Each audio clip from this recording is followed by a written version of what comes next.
28 फरवरी 2026। घड़ी ने जैसे ही आधी रात पार की, दुनिया की नींद और इतिहास की धड़कन एक दूसरे से अलग हो गईं। समुद्र की सतह शांत थी, पर उसके भीतर हलचल थी। अरब सागर और पूर्वी भूमध्य सागर की अंधेरी लहरों के बीच दो विशाल परछाइयां स्थिर खड़ी थीं। यूएसएस अब्राहम लिंकन और यूएसएस जेरल्ड आर फोर्ड। उनके डेक पर खड़े जेट्स के इंजन ठंडे थे, लेकिन आदेश मिलते ही आग बन जाने को तैयार। हजारों मील दूर वॉशिंगटन के सुरक्षित वॉर रूम में स्क्रीनें चमक रही थीं। डिजिटल नक्शों पर लाल और नीली रेखाएं खिंच रही थीं। एक धीमी मगर निर्णायक आवाज गूंजी, ऑपरेशन एपिक फ्यूरी शुरू हो चुका है। उसी पल इजराइल के एयरबेस से ऑपरेशन रोअर द लायन को हरी झंडी मिली। लक्ष्य तेहरान के गहरे बंकर और उनमें मौजूद 86 वर्षीय supreme leader ayatollah Ali Khamenei. Iran कोई साधारण लक्ष्य नहीं था, ये किला था, पहाड़ों से घिरा, रेगिस्तानों से ढका और आधुनिक वायु रक्षा से लैस। रूस से प्राप्त S-300 और S-400 जैसी प्रणालियां और स्वदेशी बावार 373 जो लंबी दूरी तक लक्ष्य भेदने में सक्षम मानी जाती हैं। इजराइल से तेहरान की दूरी लगभग 1240 मील। रास्ते में जॉर्डन, इराक और सीरिया का जटिल हवाई क्षेत्र। सीधा हमला जोखिम भरा ही नहीं, लगभग आत्मघाती था। इसलिए योजना बनी, पहले दुश्मन की आंखें बंद करनी होंगी। ये केवल सैन्य अभियान नहीं, समय और गणना का खेल था।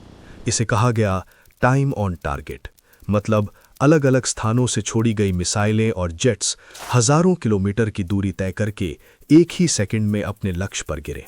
पनडुब्बियां समुद्र की गहराई में मौन रहीं। डिस्ट्रॉयर जहाज़ों के वर्टिकल लॉन्च सिस्टम में टॉमाहॉक मिसाइलें तैयार खड़ी थीं। आसमान में अदृश्य रास्तों से इजरायली F-35 लाइटनिंग II और अमरीकी F-22 रैप्टर आगे बढ़ रहे थे। एडमिरल का आदेश आया, सिंक द क्लॉक्स। हर घड़ी, हर सेकंड एक ही लय में। जैसे ही पहली वेव सीमा के करीब पहुंची, ईरानी रडार स्क्रीन अचानक चमक उठी। सैकड़ों डॉट्स, अलार्म बजने लगे। कमांड सेंटर्स में घबराहट फैल गई। लेकिन वे असली जेट नहीं थे, वे डिकॉय ड्रोन थे, छोटे, सस्ते, पर रणनीतिक रूप से बेहद प्रभावी। एयर डिफेंस ने उन्हें निशाना बनाया, मिसाइलें दागी गईं और उसी क्षण उनकी लोकेशन उजागर हो गई। ये वही पल था जिसका इंतजार था। स्टेल्थ जेट्स ने एंटी रेडिएशन मिसाइलें छोड़ी।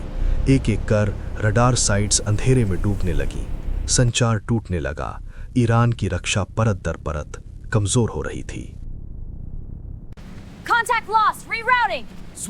पहली लहर में समुद्र से दागी गई टॉमहॉक मिसाइलों ने खुजिस्तान और तेहरान के आसपास के राडार और मिसाइल ठिकानों को निशाना बनाया। विस्फोट दूर से दिखाई नहीं देते थे, लेकिन सैटेलाइट फीड में चमकती रोशनी दर्ज हो रही थी। दूसरी लहर में F-15E स्ट्राइक ईगल जॉर्डन की दिशा से भीतर घुसे। उन्होंने पहाड़ियों में छिपे मोबाइल लॉन्चरों को ट्रैक किया, वे ट्रक जो कुछ ही मिनटों में स्थान बदल सकते थे। सटीक बमबारी के बाद कई लॉन्चर शांत हो गए। तीसरी लहर सबसे खामोश थी। आसमान में लगभग अदृश्य B-2 स्पिरिट। उनका मिशन था गहरे भूमिगत बंकर, इस्फहान और कर्ज के पास वे ठिकाने जिनके बारे में बरसों से अंतर्राष्ट्रीय एजेंसियां रिपोर्ट देती रही थीं। भारी बम गिराए गए जो जमीन के भीतर घुसकर विस्फोट करते हैं।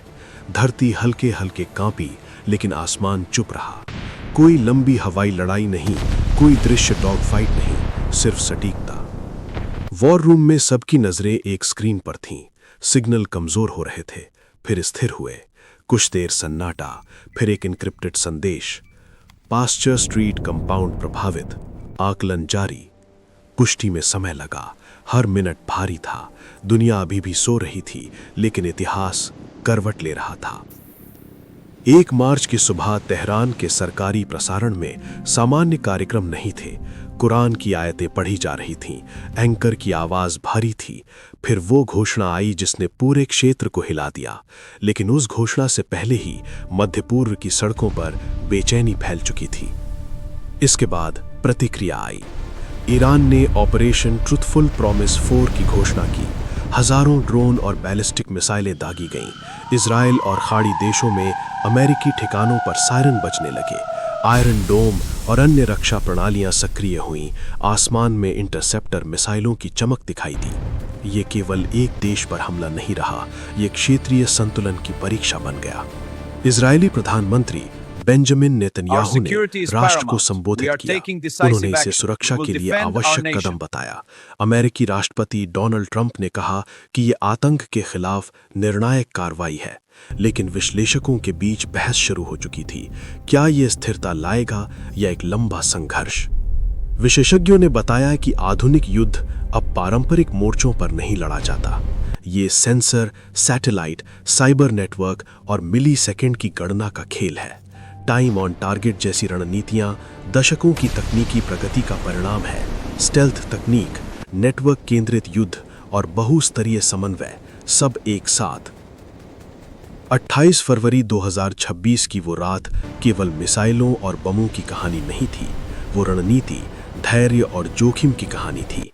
समुद्र से उठी लहरों ने एक राजनैतिक भूचाल को जन्म दिया। उस रात ये स्पष्ट हो गया कि आधुनिक शक्ति केवल हथियारों से नहीं, बल्कि समय और सूचना पर नियंत्रण से तय होती है।